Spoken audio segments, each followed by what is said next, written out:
You were in talks to join the Star Wars universe. Can you see yourself revisiting it in the future? I was in more than talks to join the Star Wars universe. I joined the Star Wars universe. I was asked to leave the Star Wars universe. So, will I get back in line outside the club? Hi, I'm Damon Lindelof, and Esquire has asked me to explain a few things. So let's dive in, shall we?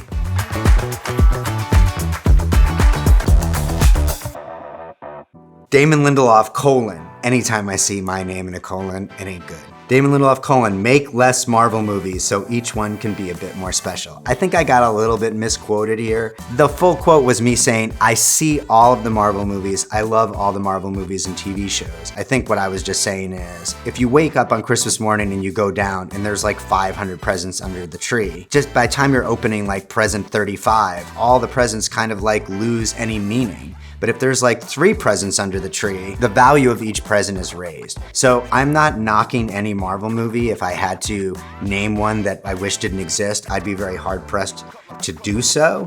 But I think sometimes less is more. I should have said there should be fewer Marvel movies, but grammar has never been my strong suit. That's why I'm a writer. Tell us about the magical gray sweatpants. Okay, look, I don't want to objectify the human form, but if Justin Theroux is gonna look like he does and put as much time and energy into his physique as he does, I think that it's some relative fair game. And on the first day of The Leftovers, there is a scene where Kevin Garvey, played by Justin Theroux, is jogging in sweatpants. And I don't want to be explicit, but I'll just say that it's magnificent. And sometimes the magnificence becomes magical.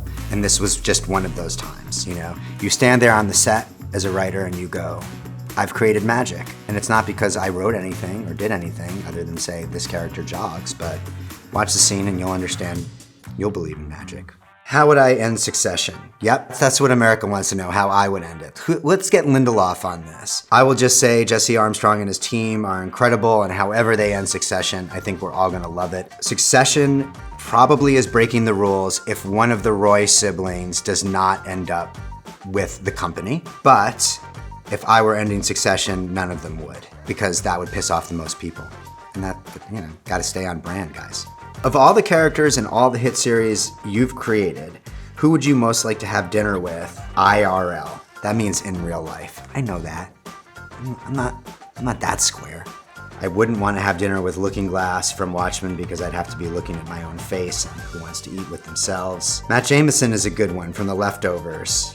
He's obsessed with Job, very religious guy, deep thinker, sort of struggles with humanity. I think that I would want to have dinner with Hurley from Lost. He's just a good hang. It's just a lot of fun. Life's too serious. Hurley gets it. And Jorge Garcia, who plays him, lovely human being, IRL.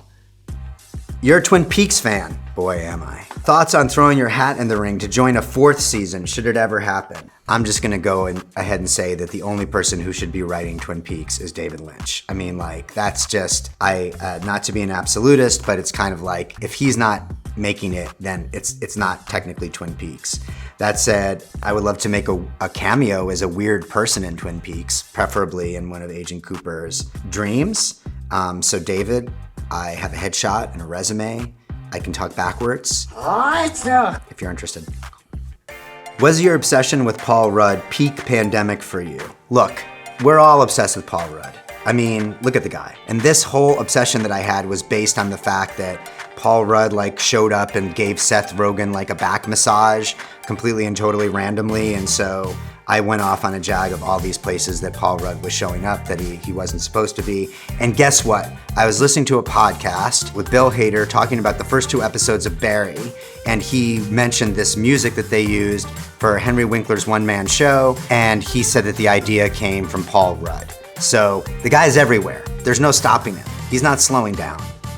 You were in talks to join the Star Wars universe. Can you see yourself revisiting it in the future? I was in more than talks to join the Star Wars universe. I joined the Star Wars universe. I was asked to leave the Star Wars universe. So will I get back in line outside the club and try to get back in again? Of course. This movie was the Alpha and the Omega. Is the first movie I saw in a movie theater. I love all the storytelling in that world. And if at first you don't succeed, try again. Or again, try, as Yoda would say. I'm not gonna do the Yoda voice. Should we be worried about AI? What's great about it? Yes, we should be worried about AI. I think that that AI is a tool like any piece of technology, and so like a hammer, you can use it to build a house, or you can use it to smash somebody in the face with. It all is in sort of how we use it, and based on sort of how things are working out with mankind, we tend to be more smashy than we do buildy, but we can't blame AI for it. We made this thing, so that's on us. The series has gaming elements inspired by Pokemon Go. Did you ever play the game? I am about to turn 50 years old, so it'd be really embarrassing if the answer was yes, that I've played Pokemon Go, but of course I've played Pokemon Go. It was all the rage when we were shooting the 3rd season of The Leftovers in Australia, and I was running all around Melbourne, or Melbourne as the Australians say, trying to catch a Charizard. And I'm embarrassed that I know what that is, but it's true.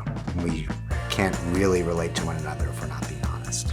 Any chance we'll get a 2nd season of Watchmen? Watchmen was 12 issues of a comic book when I was growing up in the 80s, and then they stuck it into something called a graphic novel, and that was it. It had a beginning, middle, and end, and people kind of left it alone. The creator of Watchmen, Alan Moore, didn't want anybody to ever do anything with it, but things being what they are and the age of IP or intellectual property, it was just a matter of time before somebody did, and I couldn't stomach the idea that someone else was gonna work on Watchmen and I'd be jealous that I hadn't worked on it or angry that it wasn't any good, and so I felt like if I'm gonna be angry, at least I should take a stab at it. But it was really important that it retained the character of the original Watchmen, which was that it had a beginning, middle, and end.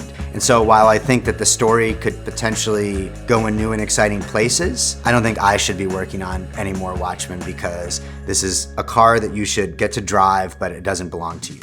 What don't you understand still about Lost? Wow, what don't I understand? The thing that I still kind of don't understand is how it became like a hit. And even all the way through with all the incredible collaborators that we worked with, we never changed the character of the show. It stayed weird and mysterious and potentially frustrating. I'm so grateful for the fact that it broke through, but I still don't know why. If I did, I would do it again. The caption says, me during my 4th rewatch of Lost, and someone mentions the numbers. That's good. Can you still recite the numbers? 4, 8, 15, 16, 23, and 42.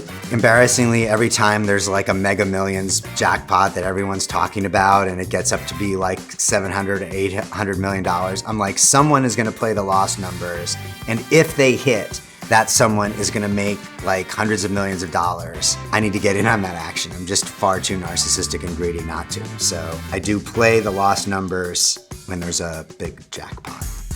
Sorry, haters. The Lost finale was a powerful, misunderstood ending to one of TV's boldest shows. Thank you, Justin Kirkland. What would I change, or do I have any regrets, is I think one of the questions that I get asked the most often. It seems quite arrogant to say I would change nothing, but it's the truth. I guess what I'd say is a lot of energy goes into endings, and a lot of energy goes into this idea of divisiveness, but Lost was kind of divisive all the way through, at least as I was perceiving it. Like as early as the 1st season, people were like, you better have answers to these questions and they better be satisfying. And I was like, oh, so Lost finale was I guess when it was time to pay the piper, but wouldn't change a word of it. I make no apologies, though I acknowledge it was divisive. Thanks for watching. Yes, we made it through, and I never showed the iPad.